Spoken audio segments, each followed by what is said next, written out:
So finally आज के lecture में हम देखेंगे कि कैसे हमने पेमेंट्स करनी है, ठीक है, कि पेमेंट गेटवेज कैसे एक्टिव करनी है। बेसिकली हमें पेमेंट दो जगह पर ज़रूरत पड़ती है, ठीक है। एक तो है हमारा जब हमने शॉपिफाई स्टोर डिज़ाइन करना है, वहाँ पे हमें 300 रुपये यानी कि $1 पे करना पड़ता है। और सेकंड मेटा, ठीक है। ये दो आउटपुट हैं और कोई आपका आउटपुट नहीं है पेमेंट का, और किसी जगह आपको पेमेंट नहीं करनी पड़ती। एक आपका ख़र्चा आता है फेसबुक पे मार्केटिंग पे, ठीक है, और दूसरा आपका आता है शॉपिफाई स्टोर पे, ठीक है।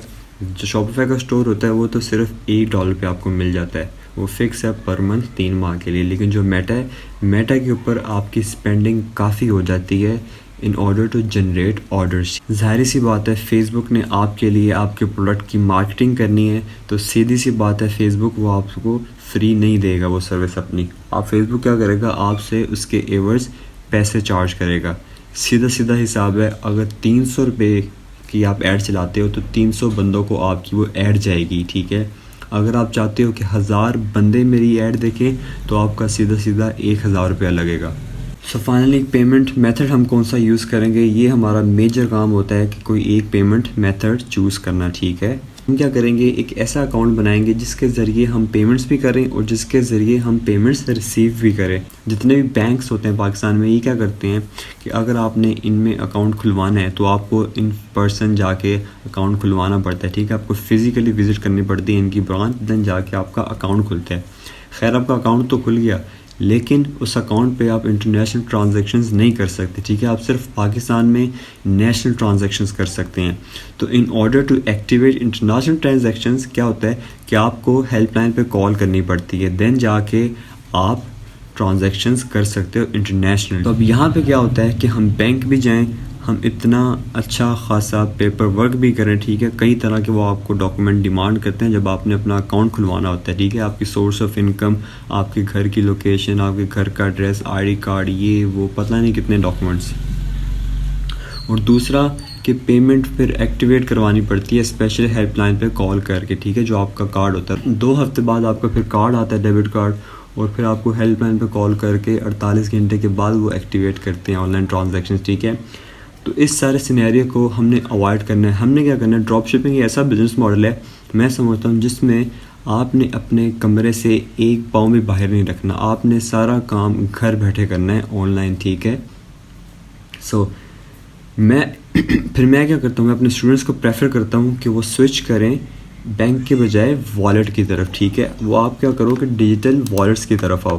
अभी जो पाकिस्तान में बैंक्स हैं, ठीक है, जैसे ये हबीब बैंक हो गया, नेशनल बैंक हो गया, UBL हो गया, MCB हो गया, तरह तरह की आपको सर्विसेज तो देंगे, लेकिन आपको इन फिज़िकली जाके अकाउंट खुलवाना पड़ेगा और फिर 2 हफ्ते बाद आपकी इनकी चेकबुक वगैरह आती है, तो फिर आप वो एक्टिवेट करते हो। इट्स अ लॉन्ग प्रोसेस, हमने इस चीज़ को अवॉइड करना है। हम क्या करेंगे, सिंप्लीफाई करेंगे अपना प्रोसेस, हम स्विच करेंगे डिजिटल बैंक्स की तरफ। तो डिजिटल वॉलेट्स क्या होते हैं, डिजिटल वॉलेट्स होते हैं कि आप घर बैठे ईजिली अपने छोटे वॉलेट्स बना सकते हैं जिनके ज़रिए आप ट्रांजेक्शन्स कर सकते हैं और रिसीव कर सकते हैं। हमें सिर्फ 2 जगह ट्रांजैक्शन करनी है, शॉपिफाई और फेसबुक को, और एक जगह से रिसीव करनी है अपने सप्लायर से, ठीक है। तो अगर हमारा वॉलेट बन जाता है तो हम ये तीनों काम इजीली कर सकते हैं। एक इनपुट है यानी कि सप्लायर से हमें पैसे आने हैं, और 2 आउटपुट है शॉपिफाई और मेटा, ठीक है। जो नए स्टूडेंट्स हैं वो क्या करते हैं, बैंक को फॉलो करते हैं, बैंक के प्रोसेस को फॉलो करते हैं। अपना जो डेबिट कार्ड होता है उनकी पेमेंट एक्टिवेट नहीं होती इंटरनेशनल, वो शॉपिफाई को दे रहे होते हैं और उनकी पेमेंट बार बार डिक्लाइन हो रही होती है।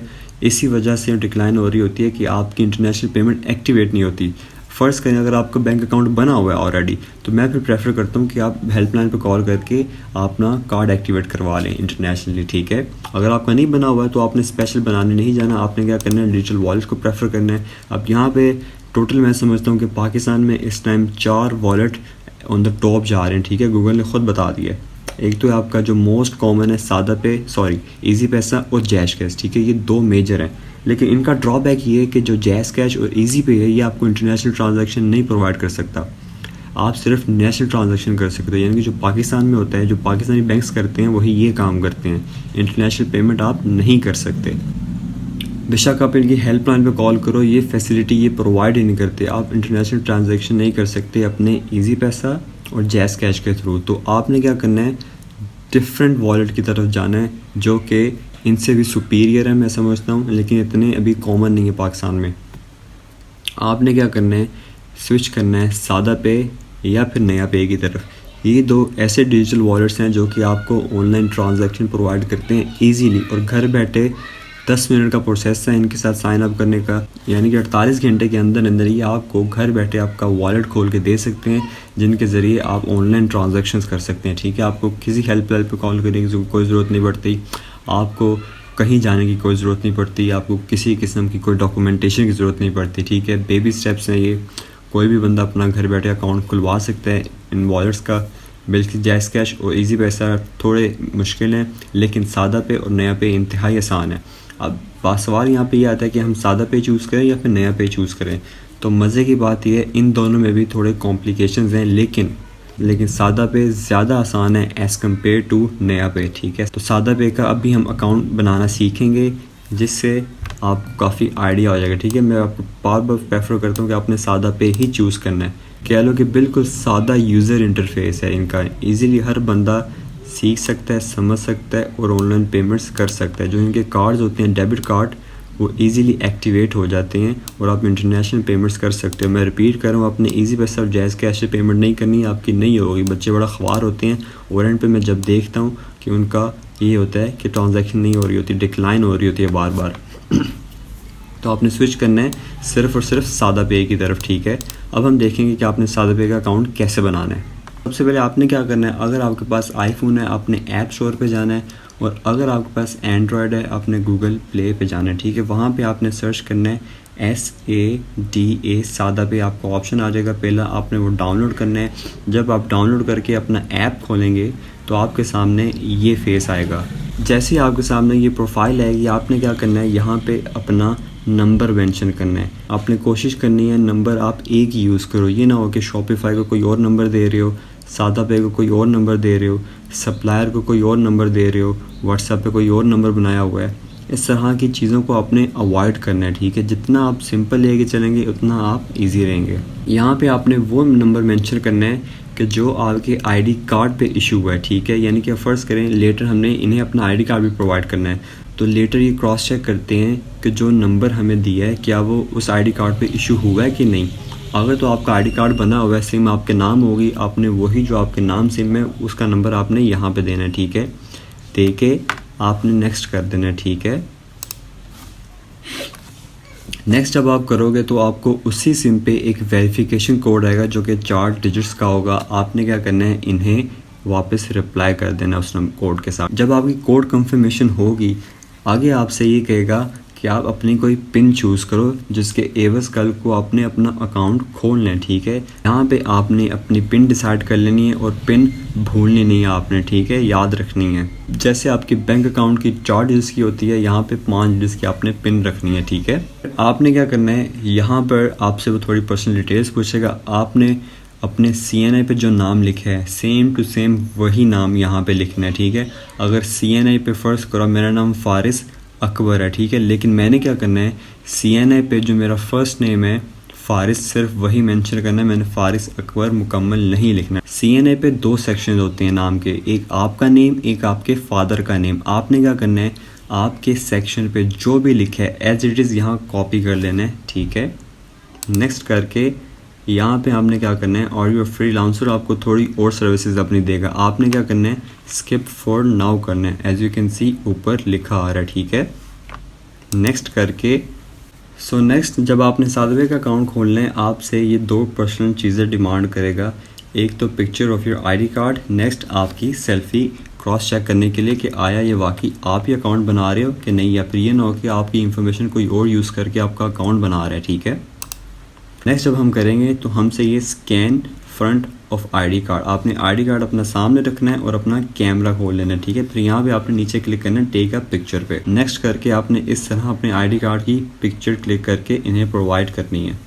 नेक्स्ट ये आपसे पूछेगा कि आप CNIC की डेट ऑफ इशू यहाँ मेंशन करो जो कि CNIC के ऊपर लिखी होती है। फिर आपसे ये पूछेगा अपना फादर नेम यहाँ मेंशन करो, वो भी आईडी कार्ड के ऊपर लिखा होता है।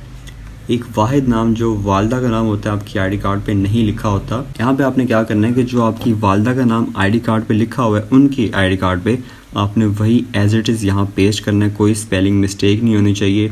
नेक्स्ट अब हम करेंगे it's time for a selfie. आपने क्या करना है, एक अपनी फ्रेश सेल्फ़ी लेनी है लाइट में कि अच्छा खासा उनको आइडिया हो जाए। ये ना हो कि आप ब्लैक सेल्फी ले रहे हो तो फिर आपका अकाउंट रिजेक्ट हो जाएगा, आपके कह लो कि 2 दिन इसी में ज़ाया हो जाएंगे, ठीक है। आपने each and everything clearly mention करनी है ताकि आपका टाइम ज़ाया ना हो। नेक्स्ट जब आपने ये दोनों चीज़ें दे दी तो फिर ये आपको कहेगा कि your account verification is in pending. ये क्या करेगा, A to Z आपकी डिटेल्स क्रॉस चेक करेगा। वंस अप्रूव्ड आपको ये अकाउंट खोल के दे देगा, आपको मैसेज आ जाएगा, ठीक है, फ़ोन पे कि your account is ready to use. लेकिन उसकी शर्त यह है कि जो आपने गिवन डिटेल्स दी हैं वो वैलिड होनी चाहिए।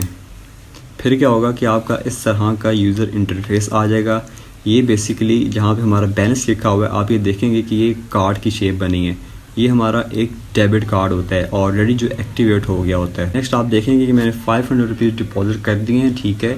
यहाँ पे एक छोटा सा एरो होगा, जब आप इस पर क्लिक करेंगे तो आपके सामने इस तरह का सेक्शन ओपन हो जाएगा। नेक्स्ट आप देखेंगे माई कार्ड्स पे एक है वर्चुअल, एक है फिजिकल। फिजिकल कार्ड हमें नहीं चाहिए, हमने सिर्फ वर्चुअल यूज़ करना है। तो वर्चुअल के सेक्शन पे जाके आपका ऑलरेडी वर्चुअल कार्ड एक्टिवेट हो चुका होगा, आपने कुछ भी नहीं करना, ठीक है। जब भी आपने कोई इंटरनेशनल पेमेंट करनी है आपको 3 चीज़ों की ज़रूरत पड़ती है। एक ये 16 डिजिट का कोड, ठीक है। भी आपने इंटरनेशनल पेमेंट करनी है तो आपको इन 3 चीज़ों की ज़रूरत पड़ती है। एक तो आपका जो 16 डिजिट्स का कार्ड नंबर होता है उसकी, और एक्सपायरी डेट की, और CVC की, ठीक है। ये बड़ा इंपॉर्टेंट कोड होता है, इसके बाद इसके बगैर आपकी पेमेंट नहीं हो सकती। जब आप इस व्यू पे क्लिक करेंगे तो आपको ये सारी डिटेल्स प्रोवाइड कर देगा, ठीक है।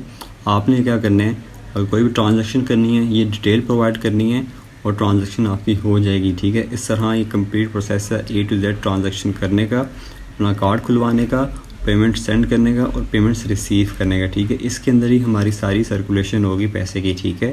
That's it for today.